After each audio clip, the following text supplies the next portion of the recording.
ये लड़की 300 साल पुरानी है, लेकिन उसका दिल अभी भी धड़क रहा है। जिसने भी इसका पोस्टमार्टम किया, वो जिंदा नहीं बचा। तो कहानी की शुरुआत होती वर्जीनिया के ग्रैंथम काउंटी में एक बेहद रहस्यमयी मामला सामने आता है। शेरिफ डिपार्टमेंट को एक ऐसे घर के बेसमेंट में, जहां बिना किसी साफ वजह के कई लोगों की बेरहमी से हत्या हुई है, एक आधी जमीन में दबी हुई लड़की की लाश मिलती है। हैरानी की बात यह होती है कि लाश पूरी तरह सही सलामत है। उस पर बाहर से किसी तरह की बड़ी चोट के निशान नहीं दिखते। घर की जांच में एक और अजीब बात सामने आती है। कहीं भी जबरन घुसने के कोई निशान नहीं मिलते। दरवाजे और खिड़कियां टूटी हुई नहीं है, लेकिन घर के अंदर मारे गए लोग ऐसे पाए जाते हैं जैसे वे घबराकर उस जगह से भागने की कोशिश कर रहे थे।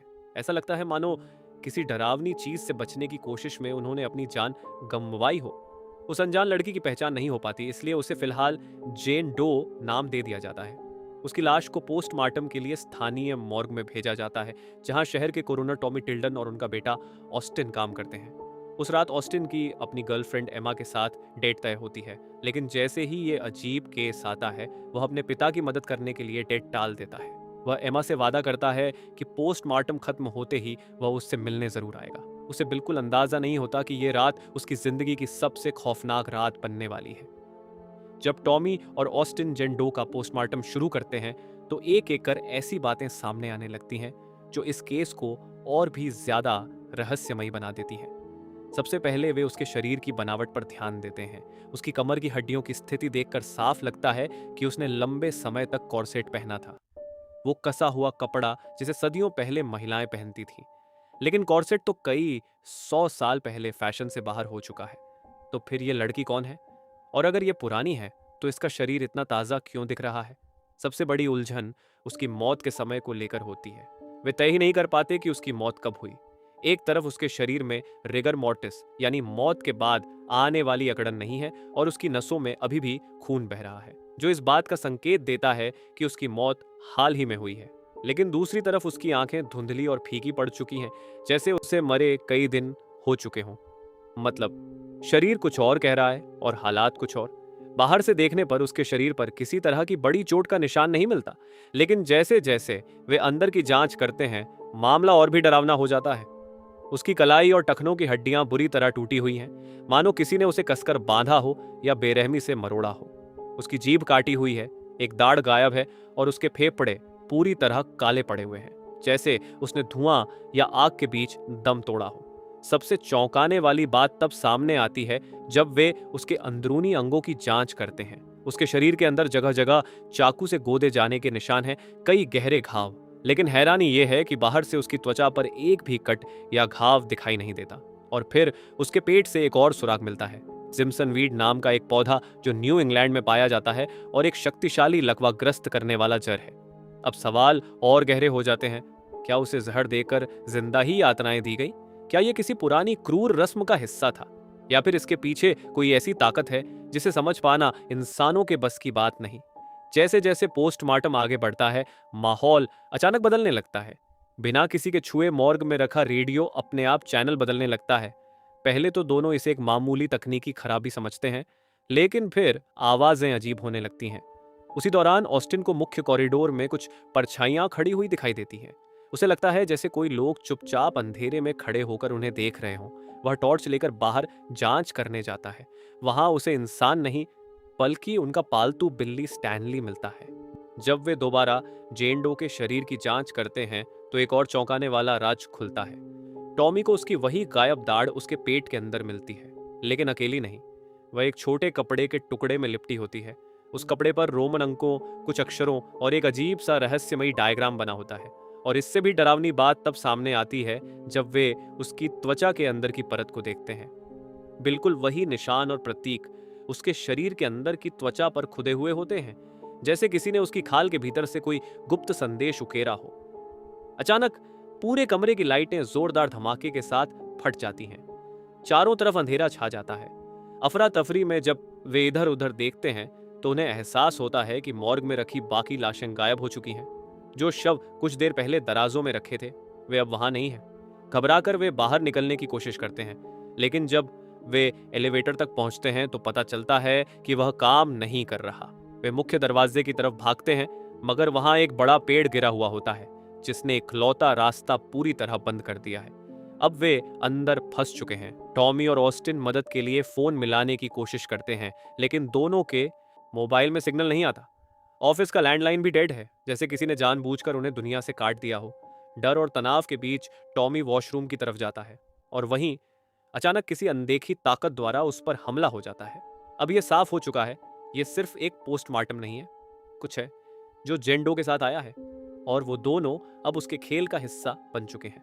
अब टॉमी और ऑस्टिन को लगने लगता है कि जो कुछ भी हो रहा है उसकी जड़ जेंडो ही है, जैसे ये पूरी जगह उसी की मौजूदगी से जिंदा हो गई हो। डर के बावजूद वे फैसला करते हैं कि पोस्टमार्टम पूरा करना ही होगा, शायद सच वहीं छिपा है। वे दोबारा ऑटोप्सी रूम में लौटते हैं, लेकिन जैसे ही अंदर जाते हैं दरवाजा अपने आप बंद होकर लॉक हो जाता है। इस बार दोनों को यकीन हो जाता है कि यह कोई साधारण घटना नहीं है। घबराहट में ऑस्टिन इमरजेंसी एक्स उठाकर दरवाजे को तोड़ने की कोशिश करता है।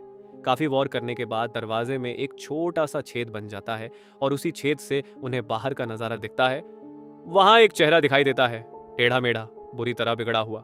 वो उन्हीं लाशों में से एक है जो मॉर्ग से गायब हो चुकी थी, लेकिन अब वो जैसे जिंदा हो चुकी है। उसकी आंखें खुली हैं, चेहरा विकृत है और वो चुपचाप दरवाजे के उस पार खड़ी है। अब डर अपने चरम पर पहुंच चुका है। वे समझ जाते हैं कि अगर ये सब जेन डो की वजह से हो रहा है तो शायद उसे नष्ट करना ही एकमात्र रास्ता है। लेकिन जब वे उसे श्मशान भट्टी तक ले जाने की कोशिश करते हैं तो रास्ता बंद मिलता है। मजबूरी में वे वहीं ऑटोप्सी रूम में ईंधन छिड़क कर जेन के शरीर को आग लगा देते हैं। कुछ ही सेकंड में आग भड़क उठती है और कमरे में फैलने लगती है। हालात काबू से बाहर होते जा रहे हैं। टॉमी किसी तरह आग बुझाता है, लेकिन जब धुआं साफ होता है तो वे देखते हैं कि जेन डो का शरीर जरा भी नहीं जला।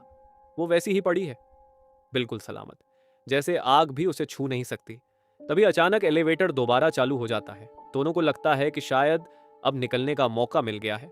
वे जल्दी से एलिवेटर में घुसते हैं, लेकिन जैसे ही दरवाजे बंद होने लगते हैं वो फिर से रुक जाते हैं। कॉरिडोर में एक काली परछाई उनकी ओर बढ़ती हुई दिखाई देती है। दोनों मान लेते हैं कि ये उन्हीं जिंदा हो चुकी लाशों में से कोई है। डर और घबराहट में टॉमी बिना सोचे समझे एक्स उठाकर उस पर वार कर देता है। वार इतना जोरदार होता है कि वो आकृति वहीं गिर जाती है।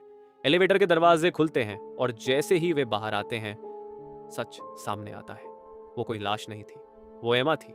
एमा जो अपने वादे के मुताबिक ऑस्टिन से मिलने वापस आई थी और अंधेरे में उसे एक राक्षस समझकर टॉमी ने अपनी ही होने वाली बहू को मार डाला। उस पल सन्नाटा छा जाता है। ऑस्टिन की दुनिया वहीं टूट जाती है। अब यह सिर्फ एक रहस्य नहीं रहा, यह एक बुरा सपना बन चुका है जिससे जागने का कोई रास्ता नहीं। एमा की मौत के बाद दोनों बाप बेटे जैसे सदमे में चले जाते हैं, लेकिन हालात इतने खतरनाक हो चुके होते हैं कि उनके पास रुकने या टूटकर बैठ जाने का भी वक्त नहीं होता। वे फिर से ऑटोप्सी रूम में लौटते हैं, उसी जेन डो के पास जिससे ये सब शुरू हुआ था। इस बार वे उसके दिमाग की जांच करते हैं और जो रिजल्ट आता है वो उनकी रूह तक हिला देता है। जेन के न्यूरॉन्स अभी भी एक्टिव हैं, मतलब उसका दिमाग किसी हद तक काम कर रहा है। ये नामुमकिन है।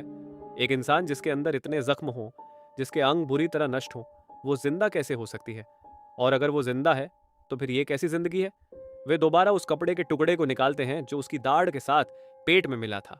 इस बार वे उस पर बने रोमन अंकों और अक्षरों को ध्यान से पढ़ते हैं। धीरे धीरे उन्हें समझ आता है कि ये एक बाइबल की आयत की ओर इशारा कर रहा है। लेविटिकस 20:27। इस आयत में जादू टोना करने वालों यानी कथित चुड़ैलों को मौत की सजा देने की बात कही गई है और उस कपड़े पर एक और साल लिखा होता है, 1693। यही वो साल था जब अमेरिका में कुख्यात सेलम विच ट्रायल्स हुए थे, जहां सैकड़ों महिलाओं पर जादू टोना करने का आरोप लगाकर उन्हें यातनाएं दी गईं और मार डाला गया। अब टॉमी को सब कुछ जोड़कर एक भयानक सच्चाई समझ आने लगती है। वो मानता है कि जेन डो भी उन्हीं औरतों में से एक रही होगी जिस पर झूठा इल्जाम लगाया गया, जिसे बुरी तरह टॉर्चर किया गया। उसकी कलाई और टखनों की टूटी हड्डियां, काटी हुई जीभ, अंदरूनी अंगों पर चाकू के घाव, ये सब उस दौर की क्रूर यातनाओं की ओर इशारा करते हैं। लेकिन यहाँ एक और डरावना मोड़ है।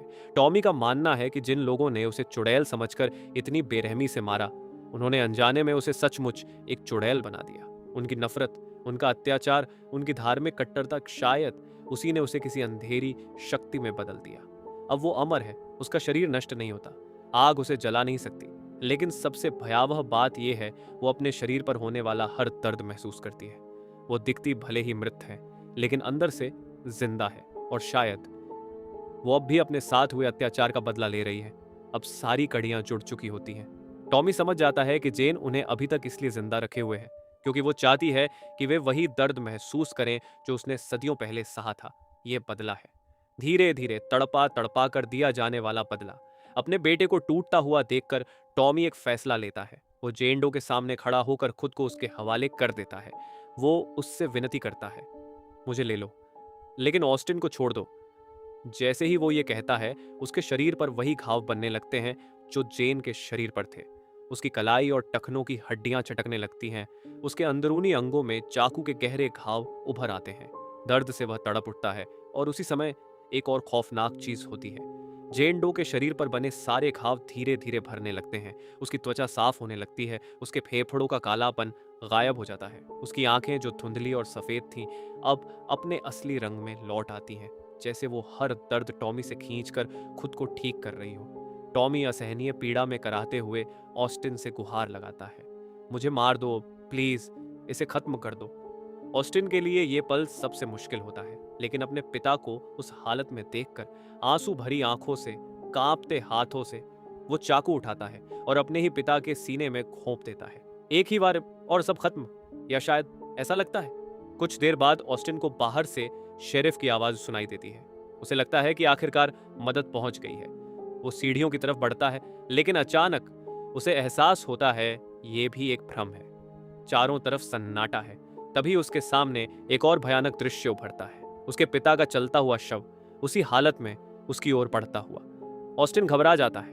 पीछे हटते हुए उसका संतुलन बिगड़ जाता है। वो सीढ़ियों की रेलिंग से टकराता है और नीचे गहराई में गिर जाता है। उसकी वहीं मौत हो जाती है। आखिर में सुबह होती है। शेरिफ और उसके लोग मॉर्ग में पहुंचते हैं। अंदर 3 लाशें पड़ी होती हैं, टॉमी, ऑस्टिन और जेंडो। जेन का शरीर फिर से वैसा ही है जैसा शुरुआत में था, साफ, शांत, रहस्यमय, जैसे कुछ हुआ ही ना हो। लेकिन जब एम्बुलेंस उसे दूसरी जगह ले जाने के लिए रवाना होती है तो उसके पैर का बड़ा अंगूठा बहुत हल्का सा हिलता है। मतलब कहानी खत्म नहीं हुई है, वो अब भी जिंदा है और शायद अगली जगह किसी और का इंतजार कर रही है।